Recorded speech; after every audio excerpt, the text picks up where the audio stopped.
Okay, it's time to top up my radiator overflow bottle, and I don't have a, I couldn't find a funnel anywhere, so what I've done is I've got an old plastic or used plastic bottle, water bottle, and just sliced it in half with a sharp knife, and I've made a funnel with the top half of this bottle. So I'll open up the cap, pop in the bottle, and that sits in there nicely. And now I'm just going to top it up with a little bit of coolant using this homemade funnel.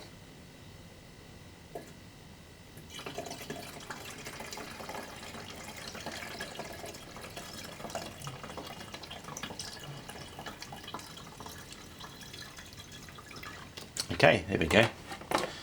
The coolant level is now up to the maximum.